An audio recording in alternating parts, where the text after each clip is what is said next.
Hari ini adalah sambutan Hari Malaysia yang ke-57. 57 tahun pembentukan negara apa yang dinamakan sebagai Malaysia. Dan kalau kita faham undang-undang, kalau kita faham sejarah Malaysia, ada orang PM saya, kau tak faham undang-undang sejarah tanah Melayu, dia kata. Saya kata, saya bukan tak cakap tentang sejarah tanah Melayu, saya bercakap tentang sejarah Malaysia. Dan saya bercakap tentang sejarah Malaysia, bukan sejarah tentang tanah Melayu. Dia kata, engkau tak tahu bahawa tanah Melayu ditubuhkan 1957. Saya kata, betul. Tanah Melayu ditubuhkan 1957. Tapi kenapa selepas 63 ditukar nama kepada Malaysia? Kenapa kita tak kekalkan nama Tanah Melayu tu? Dan kenapa kita masih lagi debate benda ni? Kenapa nama Tanah Melayu, Persekutuan Tanah Melayu atau Tanah Melayu itu sebelum 1963, negara ini dikenali sebagai Persekutuan Tanah Melayu. Persekutuan Tanah Melayu. Dia bukan dikenali sebagai Malaysia. Hanya selepas 1963 barulah dia dikenali sebagai Malaysia. Nama Malaysia itu dah wujud. Ada dicadangkan sebelum itu. Tetapi penggunaan dia hanya apabila bergabungnya Sabah, Sarawak dan Singapura. Maka dengan itu baru kita ubah daripada nama Malaysia. Sebab itu nama Malaysia itu sebenarnya hanya wujud selepas 16 September 1963. Di mana negara Malaysia ini dibentuk apabila Sabah, Sarawak dan juga Singapura menyertai Persekutuan Tanah Melayu bagi membentuk sebuah negara yang dinamakan sebagai Malaysia. Sebab itu bila kita membentuk negara yang dinamakan sebagai Malaysia ini, kita melihat bahawa the way forward, langkah ke hadapan kita adalah dengan membentuk satu negara di mana seluruh rakyat dia bekerjasama tanpa mengira bangsa, kaum, agama. Tanpa mengira bangsa, kaum dan agama. Sepatutnya itu yang kita gerakkan untuk ke hadapan. Tak ada kita istilah boykot memboykot. Betul, halal haram kita kena tahu. Yang mana tak halal kita janganlah beli. Yang makanannya. Tetapi bukan kita boykot semuanya. Kan? Kalau kedai tu dia ada jual bia, yang bia tu jangan beli. Tetapi yang Maggi Mee ni kita boleh beli. Itu je kita kena faham benda ni. So kalau kita faham semua, kita faham dalam suasana itu, maka kita semua boleh hidup dalam harmoni. Kita semua boleh hidup dalam keadaan kita saling bantu-membantu tanpa curiga mencurigai. Kita marah orang Cina, resis dengan kita. Persoalannya, adakah kita tak resis dengan orang Cina, dengan orang India? Setiap setahun sekali Perhimpunan Agung UMNO, ni tak lama lagi ni Perhimpunan Agung UMNO. Dia akan keluar cerita resis tu, angkat keris. Kan? Angkat kita hendaklah membela bangsa kita. Kan? Kita kenalah bangsa kita tertindas. Bangsa kita ditindas. Ditindas oleh siapa? Kita pegang kuasa politik. Majoriti penduduk adalah bangsa kita sendiri. Tapi kita kata kita ditindas. Oleh siapa? Bangsa lain tak menindas kita. Yang menindas kita adalah bangsa kita sendiri. Golongan-golongan elitis. Golongan-golongan kaya. Golongan-golongan bangsawan. Yang mana mereka nak terus kekal berkuasa, nak terus kekal kaya, maka mereka menggunakan produk Melayu, produk bangsa, produk agama. Kalau PAS guna agama, UMNO guna bangsa. PBB guna kenegerian, Sarawak for Sarawakian. Dia jual benda yang sama je. Atas tujuan apa? Survival politik. Bukan betul-betul nak membela bangsa.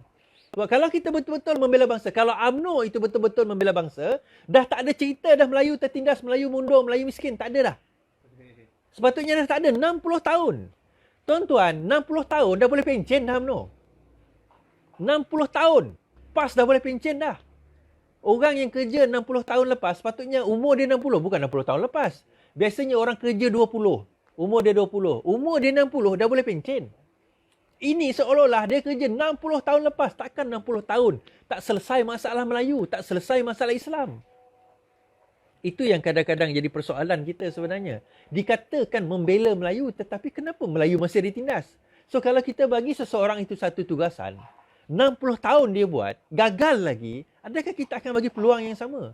Ini yang UMNO cakap dekat Sabah tadi. Bung Mohtar kata, kami tahu kami mempunyai kesilapan. Dia kata, kami tahu kami silap. Tapi kali ini kami UMNO sudah berubah. Apa yang berubahnya dengan UMNO? Sebut kepada saya, di UMNO di Sabah, UMNO di Semenanjung, UMNO di Malaysia ni, apa yang berubah? Pemimpinnya masih sama, orangnya masih sama, kaedahnya masih sama, keadaannya masih sama, kekayaannya masih sama. Selagi mana motif mereka adalah untuk hidup, menjadi kerjaya je, politik ini dijadikan untuk tempat cari makan, maka mereka tidak akan pernah berubah. Sebab itu saya suka perkataan Husam Musa tadi. Dia kata apa? Bahawa ahli politik ni adalah sebenarnya kita adalah memberi perkhidmatan. Bukan untuk cari makan. Siapa yang jadi ahli politik sebenarnya tugas kita adalah memberi perkhidmatan. Perkhidmatan apa? Perkhidmatan sebagai ahli politik. Kan? Kalau dia jadi YB, perkhidmatan yang diberikan sepatutnya dia membela rakyat. Dia membantu rakyat. Dia mendengar masalah rakyat. Gaji dia itu adalah untuk dia nak survival sepanjang bulan sebagaimana dia boleh pergi untuk dengar masalah rakyat.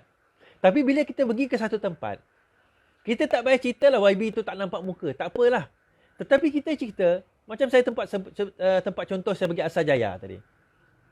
Saya pergi ke Asajaya. Saya kata, YB di situ adalah Menteri Pelancongan Sarawak. Asajaya, menteri dia adalah YB, dia adalah Menteri Pelancongan Sarawak.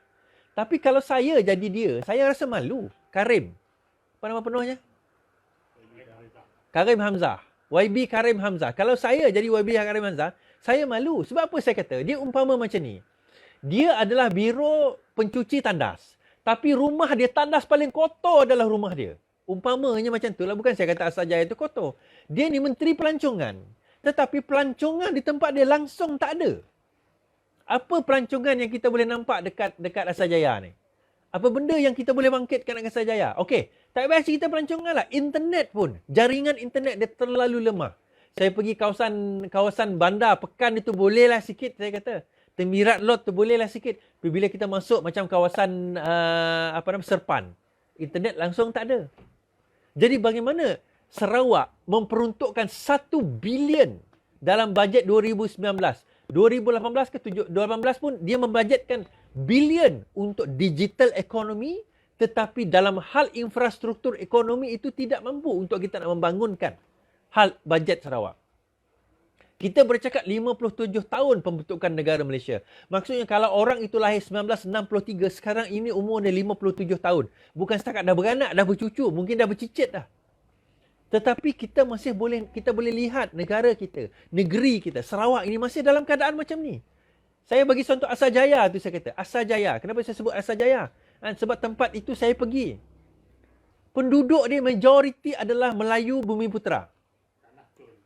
Tetapi tanah mereka masih lagi tanah TOL. Dia ada bagi tanah. Saya tanya orang kampung, ada tanah? Ada. Dapat geran? Dapat surat. Surat apa? Berapa tahun lease? Berapa tahun dia punya pajakan? Oh tak ada, ini tanah TOL. TOL tu tanah apa tuan-tuan? Saya tanya dengan Macai PBB, dia pun tak tahu TOL tu apa. Bercakap konon nak membela PBB, engkau sendiri pun tanah tak ada. TOL tu adalah tanah orang lain. Temporary of license. Maksudnya apa? Temporary of license ke lease saya tengok. Maksudnya, kerajaan bagi lesen tu untuk kau duduk kat situ, tetapi kerajaan boleh angkat engkau pada bila-bila masa. Itu maksud TOL. Engkau tak boleh wariskan tanah tu. Engkau tak boleh serah kepada orang lain. Engkau tak boleh bagi, kau tak boleh jual, kau tak boleh buat apa-apa pada tanah itu. Setakat apa, kalau tiba-tiba minggu depan kerajaan kata dia nak ambil, dia ambil.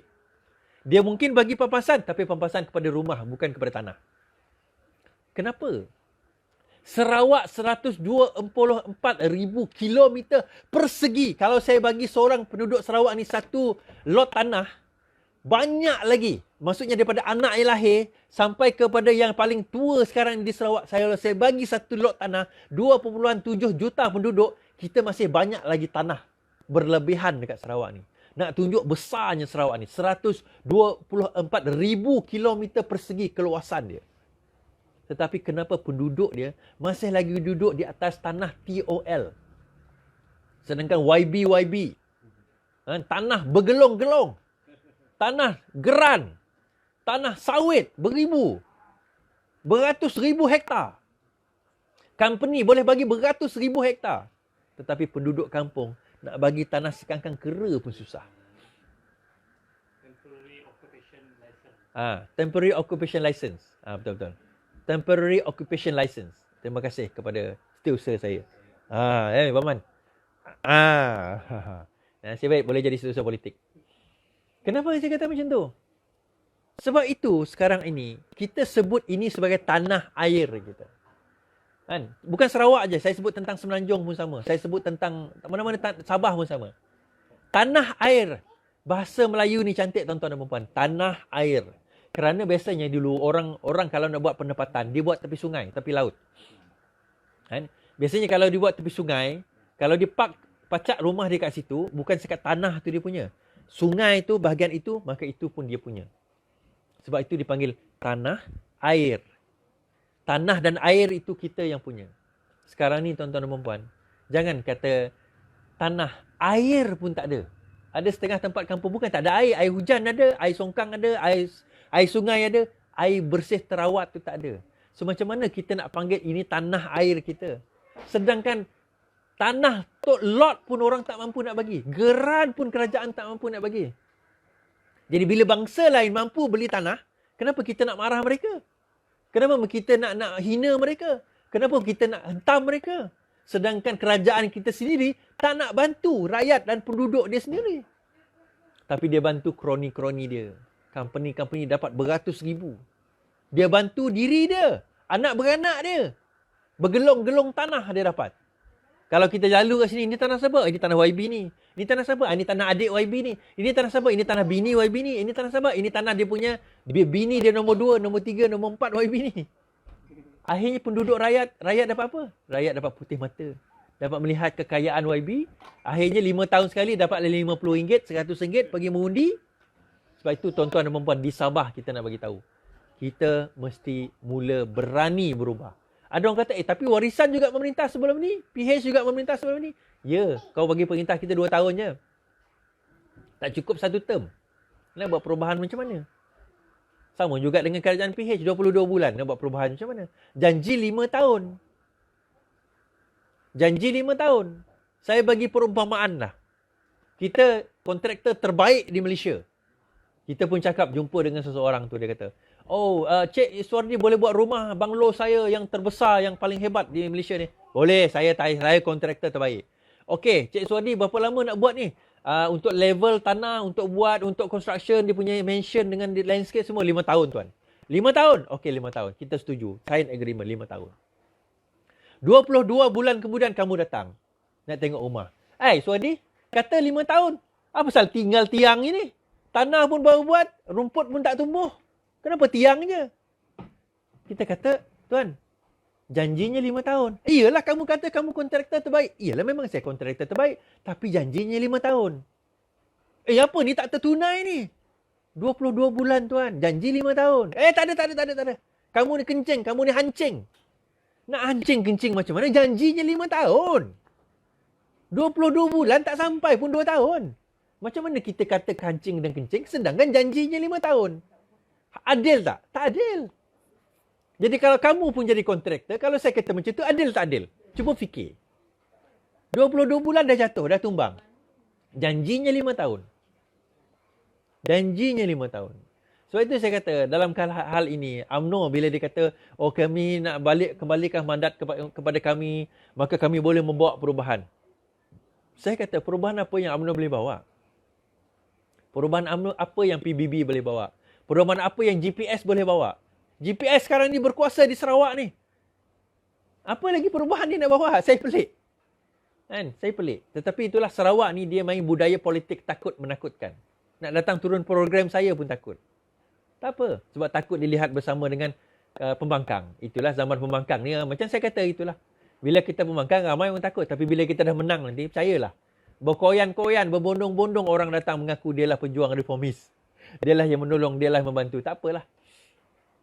Kan? Itu topik yang kita nak utarakan pada malam ini. Berkenaan dengan Sabah. Yang kedua, kita bercakap tentang isu... apa tak topik? Lupa. Pengkhianatan. Pengkhianatan dah. Aku lupa dah topik. Hari Malaysia sudah tadi. Okey, UMNO Sabah saya ada cerita. Hari Malaysia pun saya ada cerita. Bila kita 1963 kita membentuk kerajaan Malaysia, kita membentuk kerajaan Malaysia, kita membentuk negara Malaysia dalam keadaan bukan kita nak kata, kita bukan nak membentuk bangsa. Kita bukan nak membentuk agama. Kita nak membentuk negara. Nah, ini saya setuju dengan Syafi'i Abdal. Kita nak memajukan negara, membentuk negara. Kita bukan nak membentuk bangsa. Kita bukan nak membentuk orang Melayu. Kita bukan nak membentuk agama Islam. Kita nak membentuk negara. Negara tidak ada agama, tidak ada bangsa.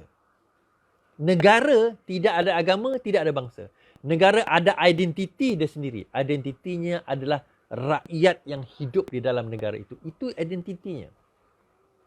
Itu identitinya.